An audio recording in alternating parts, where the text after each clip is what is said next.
एवं पाठ्यक्रम में हम इससे पहले पाठ्यक्रम के उद्देश्यों को पढ़ रहे थे। उससे पहले हमने पाठ्यक्रम क्या है और किस तरह से पाठ्यक्रम पाठ्यचर्या से भिन्न होता है ये हमने पढ़ लिया था। इसी क्रम में हम आगे पाठ्यक्रम के उद्देश्यों का जो निर्धारण है किस प्रकार से किया गया है उसे हम पढ़ चुके हैं। उसके साथ ही अब जो भी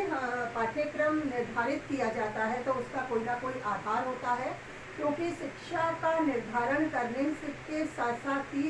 यह आवश्यक हो जाता है कि उसके उद्देश्यों को निर्धारित किया जाए, क्योंकि जब हमारा कोई उद्देश्य होगा तभी हम किसी कार्य को पूरा करेंगे और उस कार्य को पूरा करने के लिए हमें किस तरह के साधनों का उपयोग करना होगा इसका निर्धारण हम करेंगे। तो इसी आधार पर जैसे शिक्षा के द्वारा हमें बालकों में किस तरह के परिवर्तन की आवश्यकता होती है, किस तरह का व्यावहारिक परिवर्तन हम चाहते हैं या हमारा कौन सा उद्देश्य है जिसे हम पूरा करना चाहते हैं, तो इस प्रकार के शैक्षिक उद्देश्यों की पूर्ति के लिए कोई ना कोई एक साधन की आवश्यकता होती है। उसी साधन के रूप में हम पाठ्यक्रम का निर्धारण करते हैं और उस पाठ्यक्रम के माध्यम से ही हम हमारे शैक्षिक उद्देश्यों की प्राप्ति करते हैं। तो इसी क्रम में पाठ्यक्रम का भी निर्धारण किया जाता है। तो उस पाठ्यक्रम के निर्धारण में भी पहले उद्देश्यों को निर्धारित किया जाता है कि अमुक पाठ्यक्रम के माध्यम से हम इस प्रकार के उद्देश्यों की प्राप्ति कर सकते हैं, इस तरह के उद्देश्य हमें इनसे इस प्रकार के पाठ्यक्रम से प्राप्त हो सकेंगे। इसी के आधार पर पहले पाठ्यक्रम के उद्देश्यों का भी निर्धारण किया जाता है। इसी क्रम में हमने पाठ्यक्रम के कुछ उद्देश्यों को पढ़ लिया था। हम उसके आगे वाले जो भी और पाठ्यक्रम के उद्देश्य हैं उन्हें पढ़ेंगे। हमने इससे पहले पढ़ लिया था कि किस तरह से बालक के संपूर्ण विकास हेतु पाठ्यक्रम है वह साधन प्रदान करता है जिसकी सहायता से शिक्षण की क्रिया को संपादित किया जा सकता है। इसी तरह से जो संपूर्ण मानव जाति है उसके समस्त अनुभव भी पाठ्यक्रम में सम्मिलित किए जाते हैं और उन्हीं के अनुभवों के माध्यम से ही जैसे जो भी समाज है, क्योंकि विभिन्न प्रकार के समाज होते हैं और सभी प्रकार के समाजों से संबंधित उनकी अपनी संस्कृति होती है, अपनी संस्कृति की विरासत होती है। तो इस तरह के संस्कृति के ज्ञान से संबंधित एक तरह से उस ज्ञान को भी बालकों तक संप्रेषित करने के लिए पाठ्यक्रम का सहारा लिया जाता है और पाठ्यक्रम के माध्यम से संस्कृति का या सभ्यता का हस्तांतरण किया जाना यह भी संभव हो पाता है। इसी तरह से बालकों में कई सारे जो नैतिक गुण हैं, मित्रता, ईमानदारी, सहयोग, सहिष्णुता, इस तरह के नैतिक चारित्रिक गुणों को विकसित करने का कार्य भी पाठ्यक्रम के माध्यम से किया जाता है। तो इस तरह के पाठ्यक्रम का निर्धारण आवश्यक हो जाता है जिससे हमें इन उद्देश्यों की पूर्ति होती हो। जैसे इनसे संबंधित इसी प्रकार की कुछ प्रेरक कहानियां हो सकती हैं, कुछ प्रेरक उदाहरण हो सकते हैं, कई महापुरुषों की जीवनियां हो सकती हैं जिनकी जीवनियों को पढ़कर सुनकर बालक अपने भीतर या अपने अंदर भी उसी प्रकार के गुणों को विकसित करने का प्रयास करते हैं। इसी क्रम में जैसे आगे हम बात करें कि बालक की जो चिंतन, मनन, तर्क, विवेक और निर्णय करने की जो मानसिक शक्तियां हैं उनको विकसित करने का कार्य भी पाठ्यक्रम के माध्यम से होता है। तो आगे के जो उद्देश्य हैं हम लिख लेते हैं। पाठ्यक्रम के उद्देश्य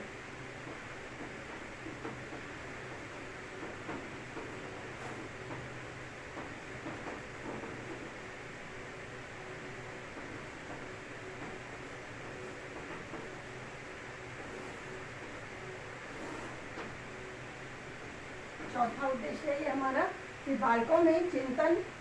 मनन और तर्क तथा विवेक, निर्णय करने की जो भी मानसिक शक्तियां निर्णय करने से संबंधित, इन समस्त शक्तियों का विकास करना। पाठ्यक्रम को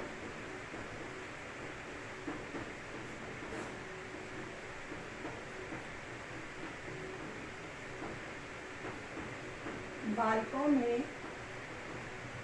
चिंतन,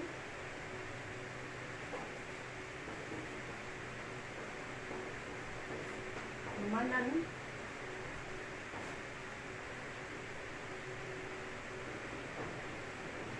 तर्क,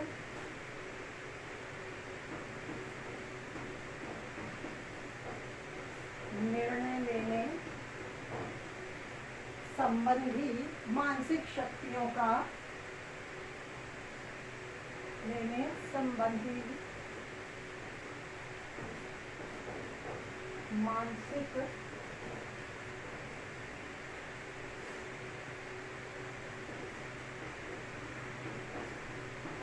शक्तियों का विकास करना होता है।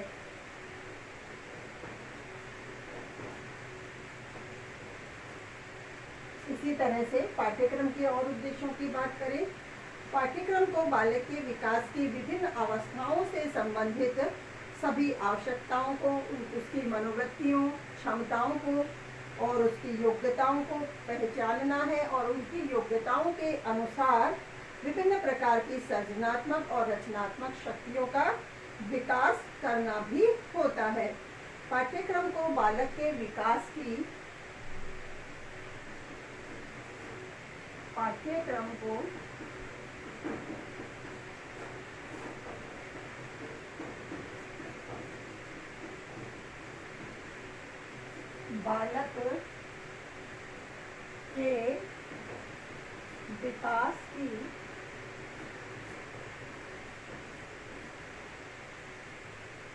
बालक के विकास की विभिन्न अवस्थाओं से संबंधित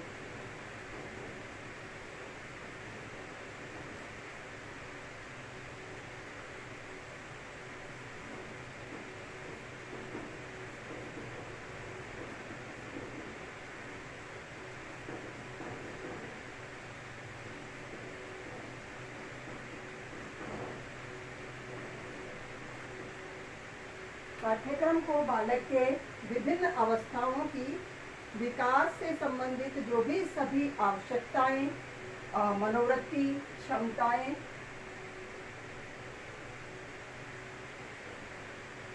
संबंधित आवश्यकताओं,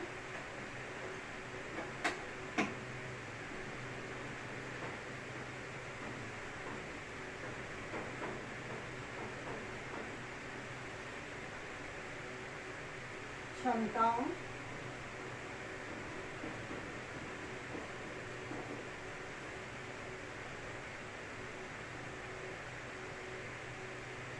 व योग्यताओं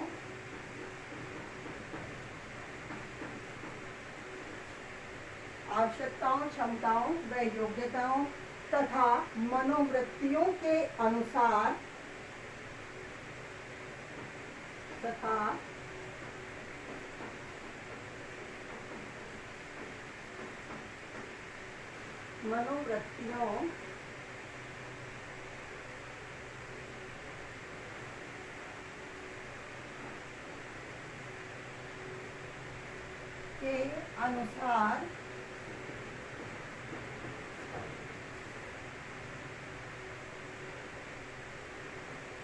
मनोवृत्तियों के अनुसार विभिन्न प्रकार की सृजनात्मक और रचनात्मक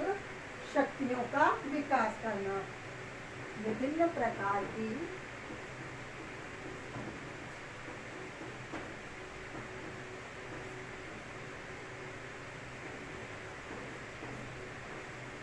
सृजनात्मक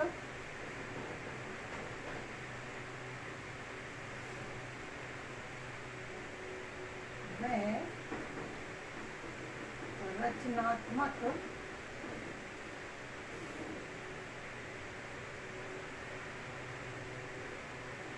शक्तियों का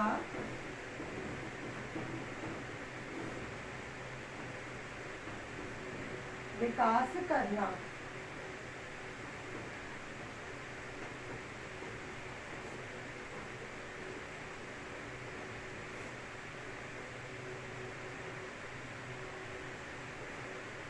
इसी तरह से आगे और जो पाठ्यक्रम के उद्देश्य हैं उनकी हम बात करें तो पाठ्यक्रम को सामाजिक और प्राकृतिक विज्ञान है और जो भी कलाएं हैं, धर्म हैं, उनके आवश्यक ज्ञान को भी इस तरह से जैसे बालकों के मस्तिष्क तक संप्रेषित करना, जिससे कि वह प्रत्येक परिस्थितियों में साहसपूर्ण बनकर अपने जो भी नवीन मूल्य है उनका निर्माण कर सके। जिस तरह से वह अपनी योग्यता, क्षमता, आवश्यकताओं के अनुसार जो भी सृजनात्मक और रचनात्मक शक्तियां हैं उनमें विकसित हो रही हैं। इसी आधार पर आगे जैसे समाज में कई तरह की जो सामाजिक और प्राकृतिक विज्ञान होती हैं, कई कलाएं होती हैं और धर्म भी होते हैं, इनके आवश्यक ज्ञान से उनके मस्तिष्क को इस प्रकार गतिशील और लचीला बना दिया जाना पाठ्यक्रम का उद्देश्य होता है, जिससे वह सभी प्रत्येक परिस्थितियों में अपने नवीन मूल्यों का आधार बना सके या उनका निर्धारण कर सके, अपने लिए नवीन मूल्यों का निर्धारण करने में वो समर्थ हो सकें। इस दृष्टि से भी पाठ्यक्रम को कार्य करना होता है। पाठ्यक्रम को सामाजिक तथा पाठ्यक्रम को सामाजिक तथा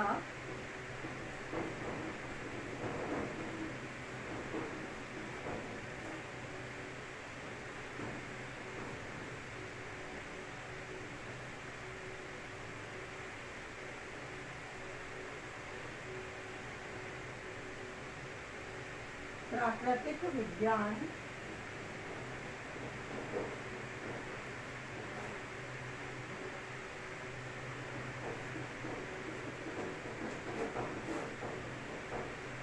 प्राकृतिक विज्ञान एवं कलाओं तथा धर्मों के आवश्यक ज्ञान, प्राकृतिक विज्ञानों व कलाओं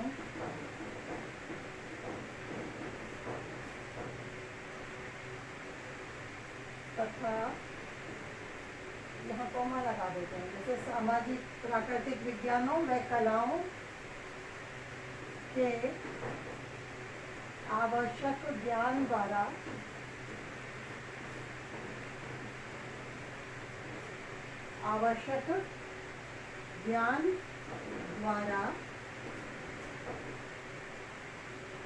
बालकों में गतिशील व लचीले मस्तिष्क का निर्माण करना चाहिए। ज्ञान द्वारा ऐसे गतिशील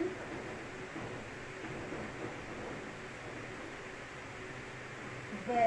लचीले मस्तिष्क का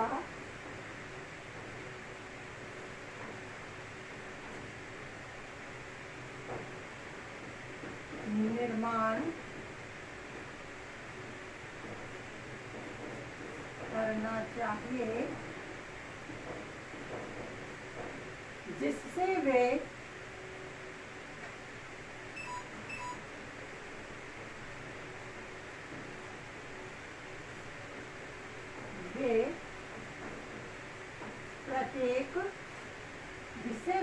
प्रत्येक परिस्थितियों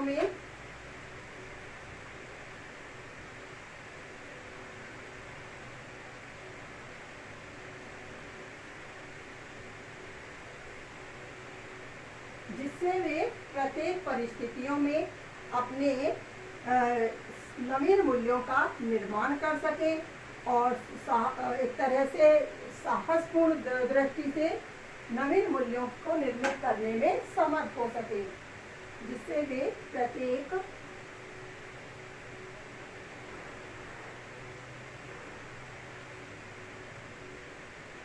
परिस्थितियों में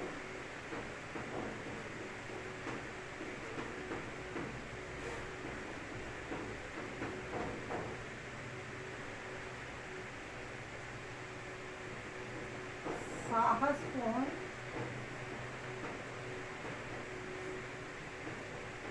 रूप से नवीन मूल्यों का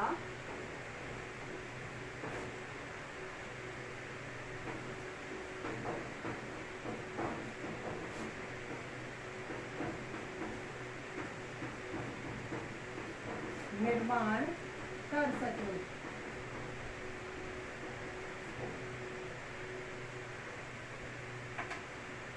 इसी तरह से जैसे जो पाठ्यक्रम का ज्ञान है वह खोज की सीमाओं को बढ़ाने के लिए अन्वेषकों का सृजन भी करता है, या अन्वेषकों के सृजन के लिए भी पाठ्यक्रम को कार्य करना होता है, यह भी उसका उद्देश्य होता है। पाठ्यक्रम को ज्ञान तथा खोज की सीमाओं को बढ़ाने के लिए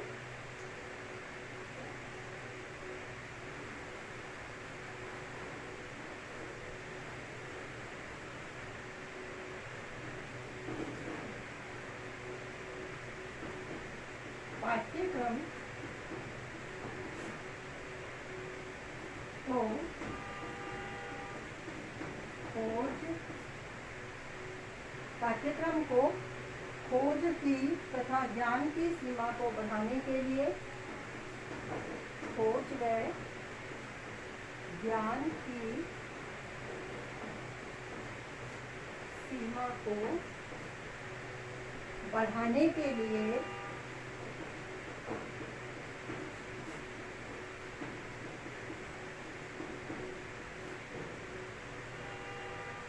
अन्वेषकों का सृजन करना। अन्वेषकों का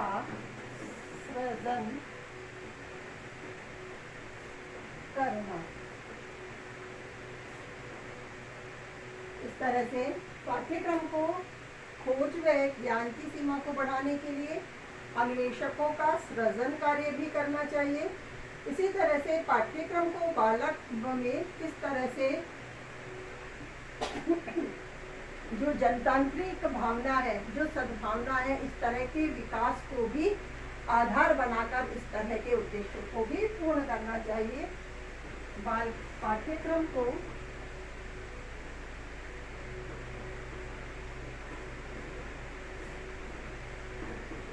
बालकों में जनतांत्रिक भावना का